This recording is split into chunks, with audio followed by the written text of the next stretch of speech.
नमस्कार। केमिस्ट्री धाम के online classes में कोऑर्डिनेशन कंपाउंड के भाग 2 में ऑनलाइन कक्षा में आप सभी का स्वागत है। तो लीजिए, जहाँ से अपन ने कल इस चैप्टर को विराम दिया था वहीं से इस चैप्टर को आगे बढ़ाते हैं। और अपन ने कल चलते चलते समय ये बात करी थी ऑक्सीडेशन स्टेट लिखने की, कि कोई भी कंपाउंड है उस कंपाउंड का जब अपन नाम लिखते हैं तो पहले सरल धनायन का नाम, उसके बाद संकुल का नाम लिखते हैं, संकुल में पहले लिगेंड का नाम लिखते हैं और लिगेंड के बाद में धातु का नाम लिखते हैं और उसके आगे कोष्टक में उसकी ऑक्सीकरण अवस्था लिखते हैं। ऐसी कोई चर्चा हुई थी अपनी। अब जो चार्ज वहां लिखा जाता है या ऑक्सीडेशन स्टेट जो लिखी जाती है उसके तरीके 2 थे, ये अपनी चर्चा रही थी कल। एक तो लिखते हैं अपन रोमन संख्या में और दूसरे लिखते हैं अरेबिक लैंग्वेज में। अरेबिक लैंग्वेज यानी 1 2 3 4 ये वाला। तो यहाँ पर देखिएगा, यदि रोमन संख्या में लिखते हैं तो अपन धातु की ऑक्सीकरण अवस्था लिखते हैं और यह विधि कहलाती है स्टोक मेथड, स्टोक विधि। ध्यान दें, कंपटीशन एग्जाम वाले बच्चे विशेष ध्यान दें, यदि रोमन लैंग्वेज में लिखी हुई है तो यह विधि कहलाती है स्टोक विधि। और यदि यहाँ पर अरेबिक लिखा हुआ है, 1 2 3 लिखा हुआ है, इसका मतलब ये चार्ज लिखा हुआ है, कॉम्प्लेक्स पे आया हुआ आवेश लिखा है और इसको कहा जाता है एवेंस बेसेट विधि। इवेन बेसेट विधि। तो इस स्थिति में इवेन बेसेट विधि, इस विधि के द्वारा संकुल पर आया हुआ चार्ज लिखा जाता है, न कि धातु का आवेश।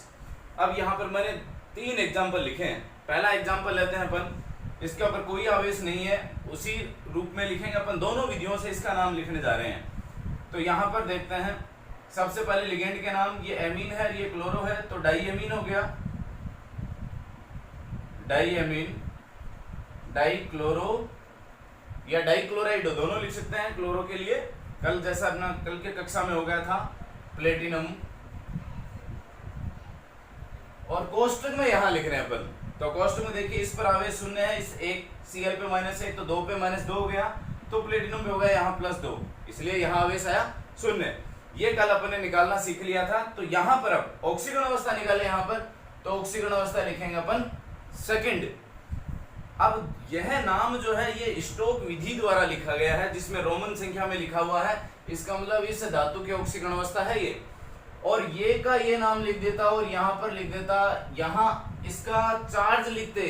तो ध्यान दें, यदि चार्ज कोई चार्ज नहीं है यानी 0 है तो कोष्टक में 0 नहीं लिखा जाता। विशेष ध्यान से सुने, यदि अपन यहाँ इवेंस बेसेट विधि इस्तेमाल कर रहे हैं, चार्ज ऑन कॉम्प्लेक्स लिख रहे हैं और उस कॉम्प्लेक्स के ऊपर कोई भी आवेश नहीं आ रहा है, तो 0 नहीं लिखेंगे, क्योंकि 0 अपन किस में लिख रहे हैं? 0 अपन स्टोक विधि में लिख रहे हैं, इसलिए इस विधि में 0 का उल्लेख नहीं होगा। इसलिए अरेबिक लैंग्वेज में मैंने 0 नहीं लिखा, यहाँ पर यहाँ लिखा 1 2 3 4, यानी इसी रूप में अपन लिखते हैं। नेक्स्ट लीजिए, अगला एग्जांपल है अपना, इसमें 6 साइनो के हैं, तो हेक्सासाइनो लिखा आपने, हेक्सासाइनो। Fe का फेरेट हो गया, ये नाम अपन ने कल लिखना सीख लिए थे। और कोष्टक में इसकी ऑक्सीकरण अवस्था, तो 1 Cn पे -1, 6 पर -6, तो फटाफट इसका वैल्यू कितनी होगी? +2 -6 इक्वल्स टू कितना हो गया? -4। ये कल की क्लासेज में अपना हो गया था। तो यहाँ लिखे अपन सेकंड। ये तो विधि अपनी स्टोक विधि। और अब अपन इसी विधि को अप्लाई करें इवेंस बेसेट विधि में, तो यहाँ पर कितना चार्ज जा रहा है? -4, 4 नहीं -4। तो यहाँ कोष्टक में लिखोगे आप -4, यानी ये ऐसा कैसा नाम लिखेंगे? हेक्सासाइनोफेरेट -4, तब ये विधि हो जाएगी अरेबिक वाली इवेंस बेसेट विधि। अब लेते हैं राजस्थान यूनिवर्सिटी के 1997 में आया हुआ है, ये 1997 के पेपर में NiCO4 इसका नाम लिखवाया गया था। तो इसका नाम अपन जैसे अरेबिक लैंग्वेज में लिखें, इसका जिसे इवेंस बेसेट विधि लिखते हैं, तो टेट्रा कार्बोनिल हो गया, टेट्रा कार्बोनिल निकल। कोष्टक में इसकी ऑक्सीकरण अवस्था धातु की, तो यहां देखें विशेष ध्यान से, इस पे कोई आवेश नहीं, 0, CO उदासीन 0, Na पर भी 0, सब 0 0। टेट्रा कार्बोनिल निकल यहां लिखा आपने 0, तो कौन सी विधि हुई? स्टोक विधि हुई। और जब कुछ नहीं लिखा हुआ हो, मैं कह रहा हूं कि इवेन बेसेट विधि में शून्य भी नहीं लिखेंगे। उस स्थिति में क्या रह गया, ये जब कुछ नहीं लिखा हुआ है तो ये वाला चार्ज है अपने आप स्वतः ही शून्य है यहाँ पर, और जब कुछ लिख दिया जैसे शून्य लिया मैंने लिख दिया तो वह चार्ज ऑन मेटल है। आप जो चार्ज मेटल के ऊपर आ रहा है, ऑक्सीडेशन स्टेट जो है मेटल की, वो वाला अपन वहां लिखते हैं। तो ऑक्सीडेशन स्टेट के ये जो मैंने कुछ एक एग्जांपल लिखे, अब देखते हैं इसको और आगे बढ़ाते हैं। लीजिए 2 एग्जांपल और लिखे हैं मैंने। इस प्रकार की भी प्रॉब्लम्स अपने सामने आ सकती है जब अपन इनका यूपीएससी नाम लिखेंगे। यहाँ पर डी है, हो सकता है स्मॉल एल मिल जाए या स्मॉल डी मिल जाए। इसका मतलब स्मॉल डी और स्मॉल एल अपने माइंड में सीधा क्लिक हो जाना चाहिए कि यहाँ ऑप्टिकल आइसोमेरिज्म यानी प्रकाशिक समावता को वो इंक्लूड करवाना चाह रहा है कि आप इसका नाम भी लिखें। तो नाम जैसा अपने को लिखना है वैसा वैसा लिखना है, लेकिन जैसे ही संकुल का नाम लिखें तो इस संकुल के नाम से पहले डी लिख देना है। एल है तो एल लिख देना, डी है तो डी लिख देना। सरल धनायन सरल ऋणायन को वैसे लिखना है नॉर्मल वे में। पोटेशियम का पोटेशियम लिखा अपन ने, उसके बाद जैसे इसको शुरू कर रहे हैं तो इसके शुरू करने से पहले अपन ने क्या लिख दिया, यहाँ पर डी लिख दिया। डी हो गया। अब ट्राई ऑक्जेलेटो, ये इरिडियम इरिडेट बन गया। ऑक्सीडेशन स्टेट है इसकी थर्ड, अपने नाम लिख दिया यहाँ पर इस प्रकार से। दूसरी कल अपन ने चर्चा करी थी यहाँ पर सिस्प्लेटिन की, आज मैंने ट्रांस बनाया उसी का ही दूसरा रूप। यहाँ पर अगला क्या चाह रहा है, geometrical isomerism cis trans fac mer, जो इसमें पढ़ेंगे अपन आगे चल करके। तो यहाँ पर ज्योमेट्रिकल आइसोमेरिज्म ये इंक्लूड करवाना चाह रहा है। तो अपन ने एक तो यहाँ लिख दिया कि भाई समान ग्रुप है, एक दूसरे के ऑपोजिट है, तो ट्रांस हो गया। तो ट्रांस हो गया, नाम हो गया इसका डाइएमीन डाइक्लोरो प्लेटिनम सेकंड, ये हो गया इसका नाम भाई +2 -2, तो ऑक्सीकरण अवस्था होगी इसके 2। तो यहाँ चूंकि ऑक्सीडेशन स्टेट यानी स्टोक मेथड ही सबसे ज्यादा चल रहा है अपन, इसलिए यहाँ पर केवल oxidation state of metal upon mention करेंगे। अब यहाँ देखते हैं एक तरीका और है। कई बार क्या है, अगला कंफ्यूज करने के लिए अपने को एक ऐसा न दे करके दूसरे रूप में दे देता है। मान लो ये दे दे और अगला ट्रांससिस नाम ही नहीं दे, और यदि ऑब्जेक्टिव में पूछे 1 1 2 2 1 2 1 3, तो इस प्रकार से यदि हो तो अपने को क्या करना है, अपने को जैसे एमीन वाला शुरू किया अपन ने, एमीन ए से शुरू हुआ ना, तो एमीन वाले से शुरू करें। आप नंबरिंग डाल दे इसमें 1 2 3 4, अब उठ के नंबर नहीं डालना है कि एक और फिर 2 दूसरे NH3 को दे, नहीं, आप एक सीरीज में चलिए 1 2 3 4 हो गया। तो यहाँ पर अब एमीन वाला है, तो एमीन में अब आप शुरू करें। एमीन का 1 और 3 पे 1 3 हो गया। 1 3 के बाद में आगे वाला आ गया एज इट इज नाम। तो यहाँ पर हो सकता है ऑब्जेक्टिव में यदि ये क्वेश्चन दे रहा हो अगला, तो 1 2 1 1 1 3 1 4 इस प्रकार से भी ऑब्जेक्ट जो ऑप्शन है उसके अंदर ये मेंशन कर सकता है। तो यहाँ पर 1 3 डाइएमीन डाइक्लोरो प्लेटिनम सेकंड, एक तरीका अपना रहा ये वाला। लीजिए मैंने 3 बहुत ही महत्वपूर्ण एग्जाम्पल यहाँ लिखे हैं, और ये उदाहरण है पॉलीन्यूक्लियर कॉम्प्लेक्सेस यानी बहुनाभिकीय के। बहुनाभिकीय जो होंगे वो 2 प्रकार के होंगे, एक तो सम होगा और एक विषम नाभिकीय होगा। तो अपन बेसिकली समनाभिकीय की बात कर रहे हैं अभी। यहाँ पर ये ब्रिज होंगे यानी सेतु कॉम्प्लेक्स भी इन्हें कहा जाता है। 2 धातु हैं, 2 धातुओं के बीच में जो अन्य लिगेंड है वो उन्हें सेतु के द्वारा जोड़े हुए रहते हैं, तो इन्हें सेतु संकुल भी कहा जाता है। जैसे यहाँ पर 2 Fe हैं आयरन के 2, और 2 आयरन को 3 CO के जोड़े हुए हैं, और 3 CO इधर है 3 CO इधर है। दूसरा एग्जाम्पल ये, तीसरा ये जो अपन दिख रहे हैं, बारी बारी से एक एग्जाम्पल की अपन व्याख्या कर रहे हैं यहाँ पर। तो देखिए सबसे पहले जब भी ब्रिज रहे तो घबराने की जरूरत नहीं है, सिंपल नियम फॉलो होंगे, हर एक चीज फॉलो होगी। 2 चीजों का विशेष ध्यान रखना है अपने को। यदि सारे के सारे लिगेंड एक जैसे हों, विशेष ध्यान से सुनिए, यदि ब्रिज्ड पॉलीन्यूक्लियर कॉम्प्लेक्स में सभी लिगेंड एक समान हों तो सबसे पहले किसका नाम लिखेंगे, सबसे पहले उन लिगेंडों का नाम लिखेंगे जो ब्रिज्ड के रूप में मौजूद हैं, सेतु के रूप में हैं। यदि सारे के सारे लिगेंड उस संकुल में एक जैसे हैं तो पहले सेतु लिगेंडों का नाम लिख दीजिए, और बाकी के लिगेंड है वो बाद में लिखते हुए, अंत में जैसा अपना नियम है पहले लिगेंडों का नाम और बाद में धातु का नाम लिखते हुए इसे पूर्ण लिख लेंगे अपन। जैसे यहाँ पर 3 लिगेंड, भाई ये भी CO ये भी CO और ये भी CO, तीनों टोटल 9 हो गए। 9 में से जो 3 जो ब्रिज्ड हैं उनका अपने को पहले लिखना है। अब ब्रिज्ड और सामान्य जो लिगेंड हैं, सेतु लिगेंड और सामान्य लिगेंड, सेतु यानी जो 2 धातुओं को जोड़े हुए हैं वो सेतु लिगेंड हो गए। और जो फ्री है लिगेंड, जो केवल धातु, अकेले धातु से जुड़े हुए हैं, तो वो सामान्य लिगेंड है। इनका उल्लेख अपन अलग अलग करने के लिए क्या करेंगे, जो सेतु लिगेंड है उनके नाम से पहले म्यू लिख देंगे। नाम से पहले लिखेंगे, संख्या से पहले नहीं लिखेंगे। ध्यान रहे, यहाँ संख्या 3 है तो ट्राई लिखेंगे, लेकिन नाम क्या इसका, कार्बोनिल। तो पहले अपन ने लिखा ट्राई और फिर लिखा कार्बोनिल, और कार्बोनिल से पहले लिख दिया अपन ने म्यू। इसका मतलब संख्या में 3 है, कार्बोनिल, तो लिगेंड के नाम से पहले म्यू लिखना है, संख्या से पहले नहीं। तो ट्राई म्यू कार्बोनिल, यानी 3 तो हो गए कार्बोनिल के, किसमें, सेतु के रूप में। अब बाकी कितने बच गए, 3 इधर 3 इधर, 6 बच गए। दोनों छहों के छहों एक जैसे हैं तो एक साथ लिखें, एक जैसों का नाम एक साथ लिख दें, हेक्सा कार्बोनिल। तो ये हेक्सा कार्बोनिल हो गया।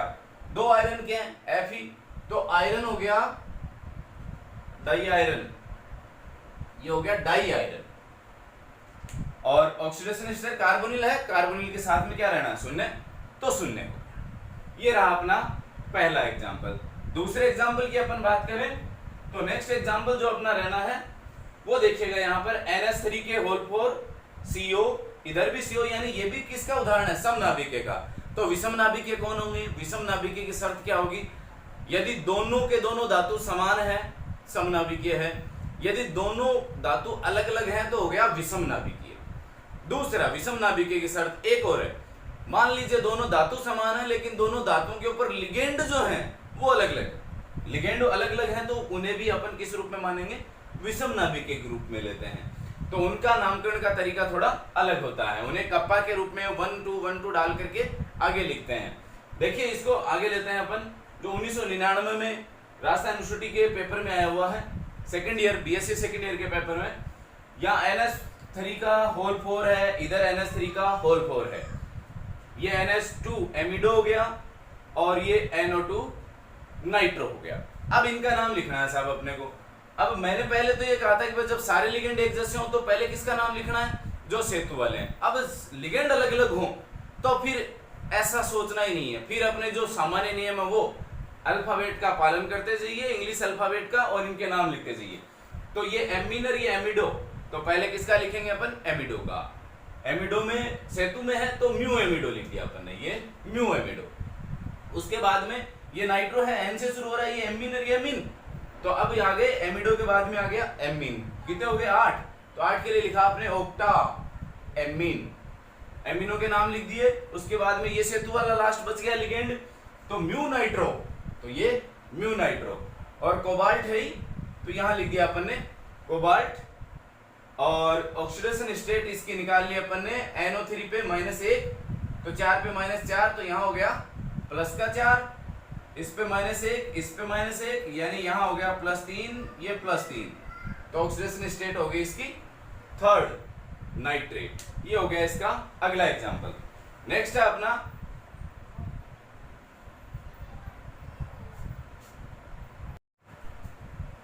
नेक्स्ट की अपन चर्चा कर रहे हैं यहां पर। तो यहां ये वाला हो गया म्यू एमिडो हो गया, ऑक्टा एमीन हो गया, म्यू नाइट्रो हो गया, डाइकोबाल्ट हो गया, ये यहां पर डाइकोबाल्ट 2 है कोबाल्ट, तो डाई हो गया। और ये 3 ऑक्सीडेशन स्टेट हो गई इनकी, तो 3 ऑक्सीडेशन स्टेट हो गई, आगे वाला नाइट्रेट हो गया। अब अगला लेते हैं अपन, देखिए विशेष प्रकार का कॉम्प्लेक्स है। NH3 के whole 4 CO OH OH 2 hydroxy समूह है, और यहाँ पर 3 लिखा हुआ है, बाद में CO कार्बन मोनोऑक्साइड नहीं है, ये कोबाल्ट है, O छोटा है कोबाल्ट। इस स्थिति में तो देखिए ये तीनों एक जैसे हैं, तो तीनों एक जैसे हैं तो अपन अलग अलग ना लिख करके इनको एक साथ ही लिख देते हैं। तो इनके 3 के लिए तो लिख दिया अपन ने ट्रिस, बेस ट्रिस वाला सिस्टम कल पढ़ा था अपन ने, तो ये तो हो गया ट्रिस। अब इसका नाम लिखते हैं, तो इसके अंदर क्या क्या है, 3 में एक को ले लें अपन, अपने आप ही आ गया तीनों का नाम। तो ये तो है एमीन और ये हाइड्रोक्सी, तो अब हाइड्रोक्सी, तो अब इसके लिए अपन क्या लिखेंगे, टेट्रा एमीन, तो अपन ने लिखा टेट्रा एमीन। और ये है हाइड्रोक्सो, हाइड्रोक्सो कितने 2 हैं, तो डाई सेतु के रूप में है तो म्यू लिखा, डाई म्यू हाइड्रोक्सो हो गया। और इसका नाम, धातु का नाम लिख दिया अपन कोबाल्ट, और ऑक्सीडेशन स्टेट लिख दें इसकी 3rd। ये संकुल वाला काम हो गया कंप्लीट। और बाहर जो है CO उसे बाद में लिखें फिर आप कोबाल्ट, और इसकी ऑक्सीडेशन स्टेट 3rd। और ऊपर जो चार्ज है वो लिखें आप यहाँ पर आयन। चार्ज जो भी स्पीसीज हो, चाहे पॉजिटिवली चार्ज हो चाहे नेगेटिवली चार्ज हो, आप हमेशा उसके अंत में लिखेंगे आयन। अब यहाँ देखिए ऑक्सीडेशन स्टेट अपन ने कैसे निकाल रहे हैं। बेसिकली कोबाल्ट है +2 से +3 में कन्वर्जन पाया जाता है कोबाल्ट का, जिसे अपन आगे पढ़ेंगे। यहाँ पर -1 OH पे 1 पर -1 तो 2 पर -2 हो गया, NH3 0 होता है। अब लीजिए 3 के लिए कितना हो गया ये 6, 3 के लिए 1 पर -1 है, 2 पर -2 हो गए, -2 और 3 के लिए -6 हो गया। अब यहां पर अपने को देखिए क्या करना है, -6 हो गए। अब कोबाल्ट यहां बचा है, कोबाल्ट 1 पर +1 2 पर 1 पर +3 सपोज करें, 2 पर +6 और 3 पर +9 और यहां पर 3 इस पर, तो टोटल कितने हो गए 12। 12 में 6 गए, 6 बच गए। इसका मतलब CO पर ऑक्सीडेशन स्टेट कौन सी है 3 +3। लीजिए अब नामकरण के बाद में अपन इसका उल्टा करने जा रहे हैं कि नाम यदि दिया हुआ हो और फॉर्मूला लिखना हो, सूत्र लिखना हुआ हो, सूत्र लिखना हो तो अपन किस प्रकार से लिखेंगे। बहुत सिंपल वे है, बिल्कुल ध्यान से सुनिएगा, बिल्कुल ध्यान से समझिए। जो भी नाम दिया गया है सबसे पहले उस नाम को आपको संकुल आयन तथा सरल धनायन अथवा सरल ऋणायन में बाइसेक्ट कर लेना, तोड़ लेना, अलग अलग कर लेना। आपको साफ दिखेगा एक साथ जो नाम लिखा हुआ है वो संकुल का है, और इससे पहले टूटा हुआ या इसके बाद में कोई टूटा हुआ नाम है तो वो सरल धनायन, सरल ऋणायन या प्रत्यायन है। तो यहाँ पर दो चीजें हो गई साहब, ऋणायन है और ये शुरू में लिखा हुआ ये अपने आप क्या हो गया धनायन हो गया। इसलिए मैंने कल आपको कहा था कि जब भी आप नाम लिखें तो नाम में ये टूटना नहीं चाहिए। लिगेंड और धातु का नाम एक साथ एक ही फ्लो में रखना अपने को, बीच में टूटा इसका मतलब अपन ने संकुल को तोड़ दिया, तो अपने को एक साथ नाम लिखना है। अब यहाँ पर संकुल वाला ही है तो संकुल के लिए आप बड़ा कोष्टक बना लीजिए, और इधर ऋणायन है तो ऋणायन क्या है क्लोराइड है। तो यहाँ देखिए सरल धनायन सरल ऋणायन जो भी आ रहा है उसे उसकी सामान्य ऑक्सीकरण अवस्था के रूप में ऑक्सीकरण अवस्था के साथ लिख दीजिए। तो Cl है Cl -1 तो माइनस लिखे -1 लिखे, अपने लिख दिया Cl-1, क्लोराइड का संकेत लिख दिया। अब इसका लिखने जा रहे हैं अपन, तो इसका नाम लिखते समय पहले अपन किसका लिखते हैं धातु का, और बाद में लिगेंडों का नाम लिखते हैं। तो धातु छाटे हैं, ऑक्सीकरण अवस्था के साथ मिलेगा धातु, तो कोबाल्ट है, कोबाल्ट को लिखा आपने CO, इसका नाम हो गया कंप्लीट कोबाल्ट का। अब लिगेंड देखिए साहब यहाँ पर कौन कौन से, टेट्राएमीन यानी NH3 के कितने हैं 4 हैं, एक्वा H2O के कितने हैं 1 है, और क्लोरीन के कितने हैं क्लोराइड के 1 क्लोराइड का। ये कुल हो गए अपने पास 6 लिगेंड हैं, 6 में से 3 प्रकार के लिगेंड हो गए। तो इन तीनों प्रकार के लिगेंडों को अपने को लिखना कैसे, यहाँ थोड़ा सा अपने को ध्यान रखना है। एक जैसे लिगेंड है तो कोई दिक्कत नहीं है, आराम से सीधा लिख लेंगे। यदि एक से अधिक प्रकार के लिगेंड हैं तो पहले आप ऋणात्मक लिगेंड को लिखिए, उसके बाद उदासीन लिगेंड को लिखिए, और सबसे लास्ट में धनात्मक लिगेंड को। ध्यान दीजिए, पहले ऋणात्मक फिर उदासीन और उसके बाद धनात्मक। बहुत सारे बुक्स में आपको मिलेगा कि अल्फाबेटिक ऑर्डर के द्वारा इसका लिखा जाता है। सूत्र में जब भी सूत्रीकरण करते हैं तो अंग्रेजी वर्णमाला में जो पहले आ रहा है उससे पहले लिख देते हैं, लेकिन ऐसा फॉलो ना ही करना अपने को। हमेशा ध्यान रहे, धातु लिखा, धातु के बाद में पहले ऋणात्मक का लिखना है, उसके बाद उदासीन का, और उसके बाद में धनात्मक लिगेंड का सूत्र लिखना है। लेकिन अल्फाबेट फॉलो कब करना है, मान लीजिए एक से अधिक प्रकार के ऋणात्मक लिगेंड हैं तो ऋणात्मक लिगेंड लिखेंगे तो पहले, लेकिन किसको लिखेंगे, वहां इंग्लिश अल्फाबेट को फॉलो करोगे आप, क्योंकि यहां पर दो क्या है, 2 उदासीन है और 1 ऋणात्मक है। तो पहले ऋणात्मक लिख लेते हैं Cl, लिख दिया। अब ये उदासीन आ गए तो यहां अल्फाबेट को फॉलो करो आप, दोनों के दोनों है उदासीन, तो पहले किसको लिखें, ये एमीन है और ये एक्वा है, जाहिर सी बात है एमीन आ जाएगा पहले, तो NH3 का होल 4 और H2, आपने ये नाम लिख दिया, ये संकेत इसका लिख दिया है।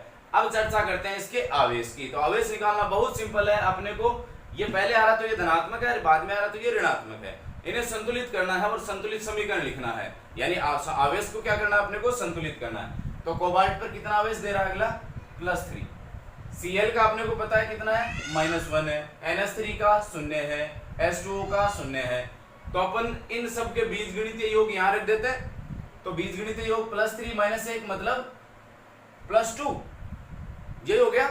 अब इधर है +2, इधर है -1, तो क्रॉस कर दीजिए आप, ये वाला चार्ज यहाँ दे दीजिए, ये वाला चार्ज, जैसा कि अपन संकेत लिखते आए हैं, यानी COCl NH3 का होल 4 H2O और Cl2, ये हो गया इस संकुल के नाम का सूत्र लिखना। देखा, बिल्कुल आसानी से अपन लिख लेते हैं इनका नाम। एक और एग्जांपल लेते हैं, उसके बाद इस चैप्टर को आगे बढ़ाते हैं। लीजिए, एक और एग्जांपल है अपने बीच में, बहुत महत्वपूर्ण एग्जांपल है। इसका अपने को सूत्रीकरण करना हो, आरपीएससी एग्जाम में इस प्रकार के क्वेश्चंस बहुत आते हैं, इस प्रकार का दे देते हैं और यहाँ पर सूत्रीकरण करवाते हैं। तो लेते हैं अपन इसको, वापस बाइसेक्ट करते हैं। ये संकुल हो गया और ये हो गया सरल या प्रति ऋणायन। तो पहले प्रति ऋणायन को लिख लेते हैं, सल्फेट SO4 2 नेगेटिव होता है, और इसे संकुल के रूप में लिखें तो एक बड़े कोष्टक जिसे समन्वय मंडल कह रहे हैं उसमें लिख लेते हैं। पहले धातु का नाम कोबाल्ट, CO संकेत लिख दिया। अब यहाँ लिगेंड देखिए, NH3 के कितने हैं, एमीन जिसको अपन बोल रहे हैं 2 हैं, एक्वा के भी 2 हैं और क्लोरो के भी 2 हैं।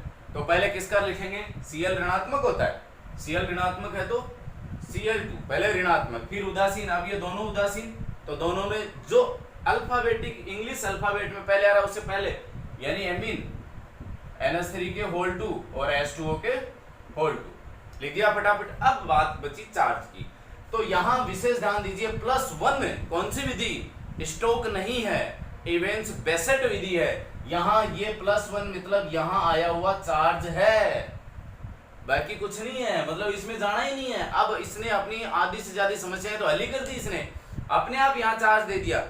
यदि यहाँ ये ऑक्सीजन अंक देता तो रोमन में देता है, यहाँ पर रोमन संख्या में देता तो अपन इन सब का आवेश को जोड़ करके ये निकालते और उसके बाद आवेशों को बराबर कर देते। यहाँ तो अगले ने ऑलरेडी दे दिया, +1 चार्ज है तो बिल्कुल दे दिया, तो अपन इसको सहर्ष स्वीकार करते हैं। इसका 2 यहाँ और इसका ये 1 यहाँ, तो 1 लिखे ना लिखे, और अपने पास सूत्र निकल के क्या आता है, ये वाला NH3 का होल 2 H2O का होल 2, और ये 2 हो गया यहाँ पर, और यहाँ रखेंगे अपन सल्फेट SO4।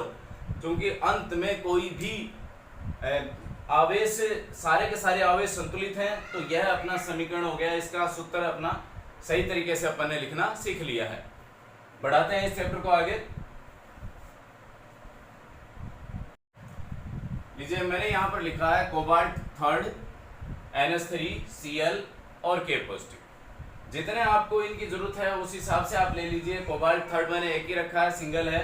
NH3 लिगेंड आप अपने हिसाब से लिए, क्लोराइड है, पोटेशियम आयन है, इन सबको लेते हुए सभी संभव उपसय संयोजक यौगिक बनाते हैं। तो इसको देखिए कैसे हल करते हैं। मान लीजिए इसी प्रकार का दे देता अगला और कह देता कि भाई इसके कुल कितने संभव संकुल हो सकते हैं।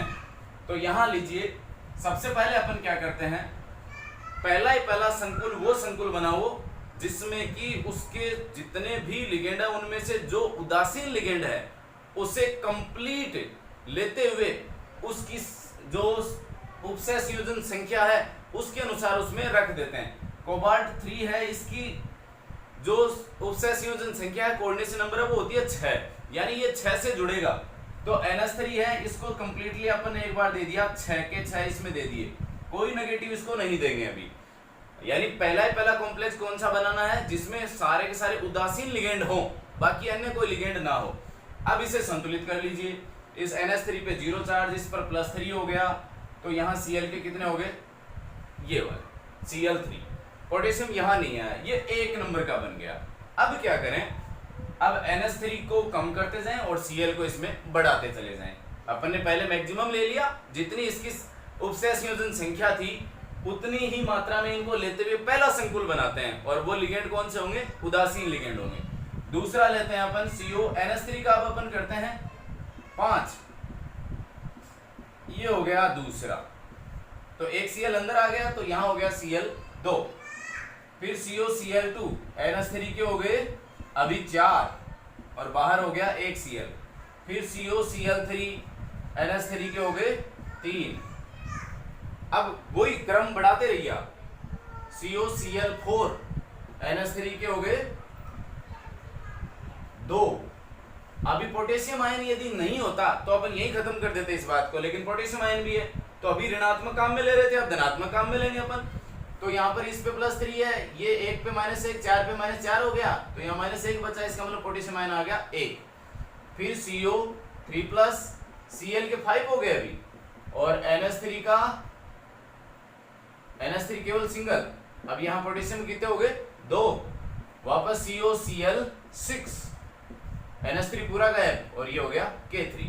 काउंट कीजिए कुल कितने बने, 1 2 3 4 5 6 और 7। इस प्रकार से 7 संभव इसके संकुल बनेंगे।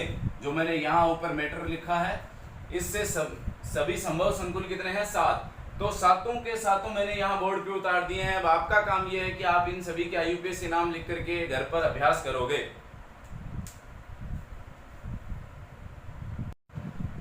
लीजिए अब होमोलेप्टिक और हेट्रोलेप्टिक संकुलों के बारे में थोड़ा सा पढ़ लेते हैं। होमोलेप्टिक और हेट्रो, होमो का मतलब एक समान, हेट्रो का मतलब भिन्न भिन्न, यानी ऐसे संकुल जिनमें धातु एक समान दाता परमाणु से जुड़ा हुआ हो, यानी सारे के सारे लिगेंड कैसे हो, एक जैसे हो। तो ऐसे संकुल जिसमें सभी लिगेंड एक समान हो या धातु एक समान दाता परमाणु से जुड़ा हुआ हो, ऐसे संकुल कहलाते हैं होमोलेप्टिक। होमोलेप्टिक जैसे यहां पर CONH3 का होल 6, ये धातु और ये सारे के सारे लिगेंड क्या एक समान है, तो ये किसका एग्जांपल है, होमोलेप्टिक का। CuEn का होल ट्वाइस, एथिलीन डाइएमीन, इसमें जो नाइट्रोजन है वह दाता परमाणु होता है, तो सभी में क्या है, सारे के सारे लिगेंड एक जैसे हैं और दाता परमाणु क्या है, एक समान है, तो ये भी किसका एग्जांपल हो गया, होमोलेप्टिक का हो गया। दूसरा एग्जांपल लेते हैं अपन हेट्रोलेप्टिक का। हेट्रोलेप्टिक का मतलब अब यहाँ पर जो दाता परमाणु है, जो दाता समूह है, वह एक समान नहीं होंगे, यानी धातु से जितने भी दाता समूह जुड़ रहे हैं वो सारे के सारे एक समान ही होंगे। तात्पर्य ये रहा कि लिगेंड यहाँ क्या होंगे, अलग अलग प्रकार के होंगे। यदि लिगेंड अलग अलग प्रकार के हैं तो इस प्रकार के संकुल कहलाते हैं हेट्रोलेप्टिक संकुल। जैसे क्रोमियम है En का होल 2 Cl2, इस स्थिति की अपन बात करें यहाँ पर, तो यहाँ En और Cl दो प्रकार के लिगेंड हो गए, या फिर इसमें दाता परमाणु है नाइट्रोजन और इसमें है Cl, तो यह हेट्रोलेप्टिक का हो गया। ऐसा कैसा, यहाँ पर है एमीन NH2 के 2, Cl के 2, यहाँ दाता परमाणु Cl है और एमीन में है नाइट्रोजन। तो इस प्रकार से दो प्रकार के दाता परमाणु हो गए, तो यानी एक से अलग प्रकार के जितने भी हो जाए वो सारे के सारे हेट्रोलेप्टिक हो जाते हैं। तो देखिएगा आज चूंकि अपना ये कोऑर्डिनेशन कंपाउंड का आज दूसरा पार्ट था, कल अपन इसका बहुत ही महत्वपूर्ण पार्ट पढ़ेंगे जिसमें अपना आएगा समावयवता। लेकिन समावयवता से पहले कल की क्लास बिल्कुल भी मिस नहीं करनी है अपने को। समावयवता से पहले मैं आपको पढ़ाऊंगा उपसय संयोजन संख्या, वो संख्या मैं एक बार आपको बता दूं, उसके बाद में आप आराम से इन संकुलों को याद रखने की, रटने की जरूरत नहीं है। आप स्वतः ही अपने आप इन संकुलों को बनाने लग जाओगे, किसमें कितने लिगेंड डालने हैं, कैसे पॉजिटिव नेगेटिव किस प्रकार से लाना है, तो इस प्रकार की सारी समस्याओं का हल अपन कर पाएंगे। तो कल अपना मुख्य मुद्दा रहेगा उपसय संयोजन संख्या का, जिससे अपन सारे प्रकार के संकुल बना पाएंगे और साथ ही साथ पढ़ेंगे समावयवता। और तो अब तक यहाँ पर अपन ने पार्ट 2 चल रहा है, बहुत लंबा और लेंथी चैप्टर है लेकिन बहुत इंटरेस्टिंग और मजेदार। इसे आप आराम से पढ़िएगा, बिल्कुल आसानी से समझ में आने वाला टॉपिक है, कहीं ऐसी कोई समस्या नहीं रहेगी। और फिर भी आपके यदि कहीं कोई दिक्कत या समस्या आ रही हो इस चैप्टर में अब तक मेरे पढ़ाए हुए में से, तो आप डेफिनेटली आप कमेंट बॉक्स में जरूर लिखिए और साथ ही साथ इस चैनल को लाइक कीजिए, सब्सक्राइब कीजिए। जय हिंद, जय भारत।